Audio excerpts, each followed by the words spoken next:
A bold episode of Fantasy Football Today Express. What's up, everybody? It's Adam and Jamey here, and we've got bold predictions for the 2024 fantasy football season, which begins in just a few days. Okay, Jamey, give me one bold prediction. Marvin Harrison Jr. will break Puka Nakua's rookie record of receiving yards and be the first rookie wide receiver to get 1,500 yards in a season. I was emailing with one of our listeners today, and he sent me a link to an article that sort of poured cold water on just the idea of rookie wide receivers making a big impact.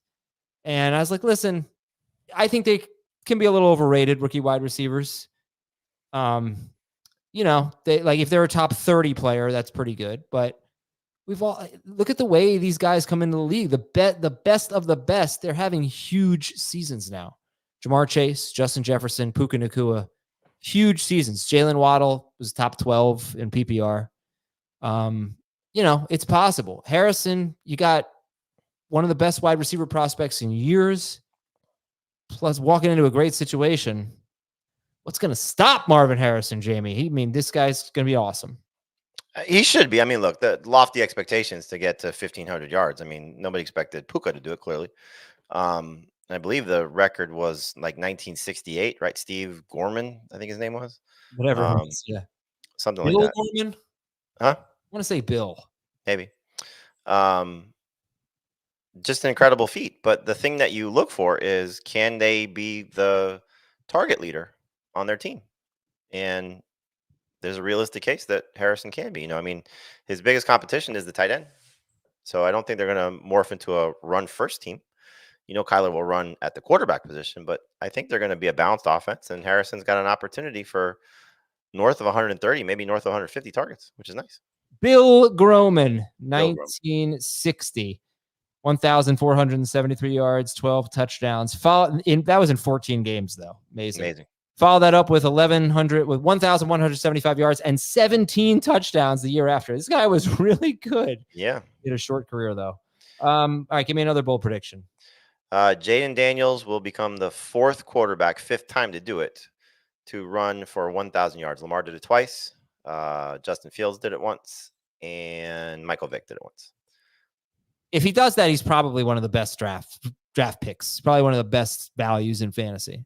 Without question. I don't think he has to do that to become that anyway, but, we've seen 800 yards kind of be the benchmark for top 10 quarterbacks, no matter what they do as passers. 800 yards rushing at that position. They obviously have to do something as passers, but, you get my point. Yeah. That he has a chance to be, just electric. And, over 1,000 yards rushing in 12 games at LSU. So, you hope he stays healthy, because that's the knock on these guys. It's what happened to Anthony Richardson last year, 3 separate injuries for him. So hopefully we get that, healthy season for Daniels, and it looks a lot like maybe another Commanders quarterback once upon a time in his rookie season. Yeah, absolutely. All right, bold prediction number 3. Bold prediction number 3 is that all of the prominent wide receivers age 31 or older, and I listed 5 guys for that, which would be Cooper Kupp, 31, Devontae Adams, 31, Mike Evans, 31, DeAndre Hopkins, 32, and Keenan Allen, 32, will not finish in the top 20 wide receivers. So really, it's the first 3 guys, because they're being drafted in that range. And in full disclosure, I have them ranked in that range. But, I'm nervous about them. You've heard me say this several times. In the last 10 years, 8 of the 63 guys that have been 31 years or older that have started at least 10 games have finished as number 1 wide receivers. Only 15 of them, 15 of the 63, have finished top 25. So it's not a very good historical scenario for these guys at that age. Obviously, 8 of those guys have done it, so it could happen, and I would love to see it happen for all 3 of them, but just don't think it's in the cards. All right, we're gonna take a break. Come back, and you may have heard Jamey's bold predictions on our other show, but you didn't hear mine. So I'll give 3 bold predictions. Jamey can react. We'll be right back on FFT Express.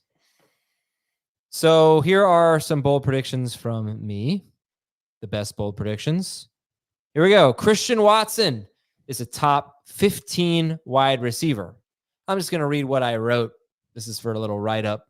The Packers have a deep group of wide receivers, but Watson feels like the only one who could flirt with being a number one fantasy wide receiver. Watson was a top 12 wide receiver in the second half of his 2022 rookie year, and he had 2 huge fantasy games in weeks 12 and 13 of 2023 before an injury derailed his season. He has shown greatness in spurts. This will be the year Watson stays healthy and puts it together for a full season. Top 15.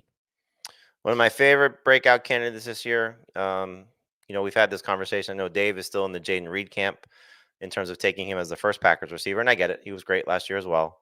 But, we've talked about this a lot. And the sample size is kind of small, but when all of them were healthy, when Love was playing his best and Reed was a sniffing factor, because Reed was a little sluggish to start or not as involved at the start of the season. But I think this is kind of the reason why, is that he doesn't play in 2 receiver sets.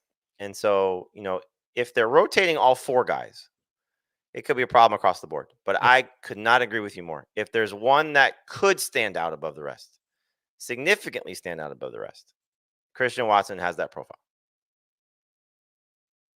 We lost Adam. I don't know what his bold predictions are, so I can't tell him. No, I gotcha. I'm back. There you go. Back. All right, here's a guy that what would I have done for the last 3 minutes of the show? Over the last few weeks, I've realized how much I like him. I feel like if I were doing all my drafts over again, I would have more of this guy than anyone else. Unfortunately, it's a little late in the draft process, but I would try. I still have a couple of drafts left. Can I tell you how pissed I was? We have our 20-team office league, and he went right before me. Who? Watson. Oh, no, I'm not talking about him. I'm talking about this next guy. Oh, next guy. Sorry. George Pickens is a top 10 wide receiver. That's my second bold prediction. Currently not a top 24 wide receiver in average draft position, Pickens is going to be a steal.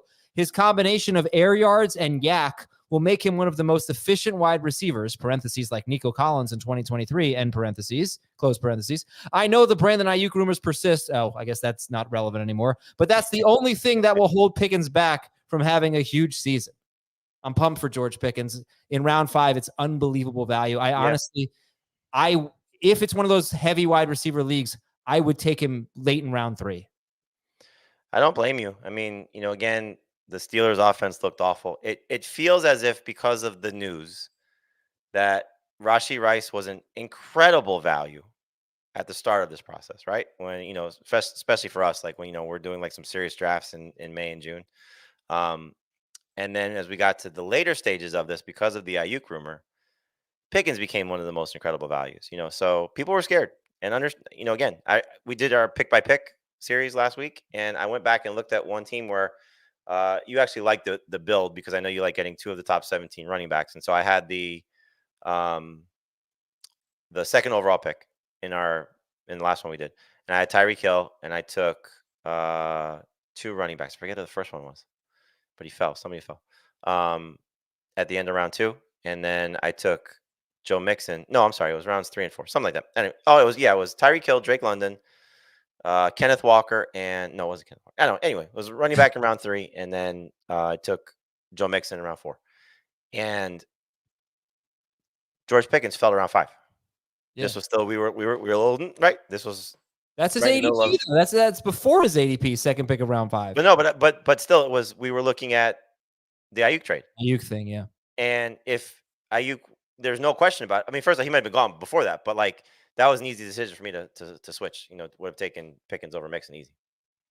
Yeah, and I know that their offense looked bad in that preseason game. It's not going to be as bad as it was last year. Okay. Oh, it's Josh Jacobs. That's what I took round 3. Yeah, it's not going to be as bad as it was last year. I promise. Okay. But he was good last year in 2 scenarios. When Deontay Johnson missed, he's gone. And when it was Mason Rudolph, and obviously the quarterback situation should be better no matter how bad these guys are. They're better than Mason Rudolph and Kenny Pickett. And I'm looking at NFC ADP just from the 29th, 30th, and 31st.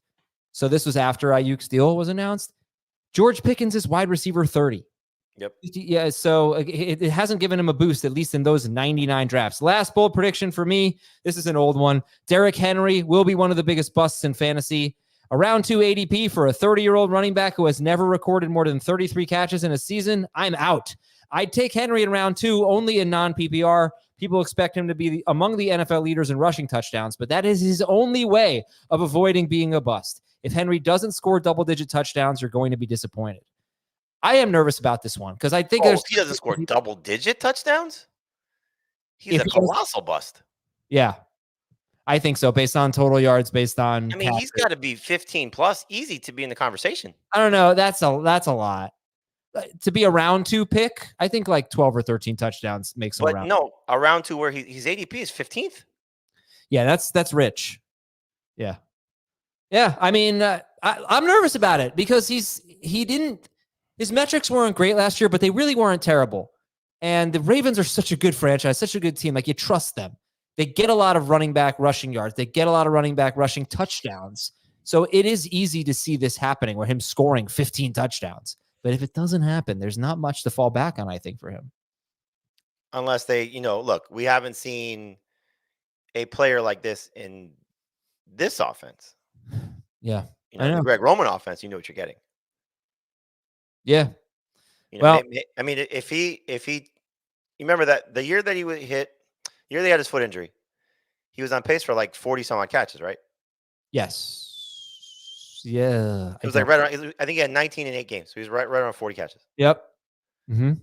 If he can be a 40 catch guy, 15 touchdowns, and I'll say conservatively 1,500 total yards.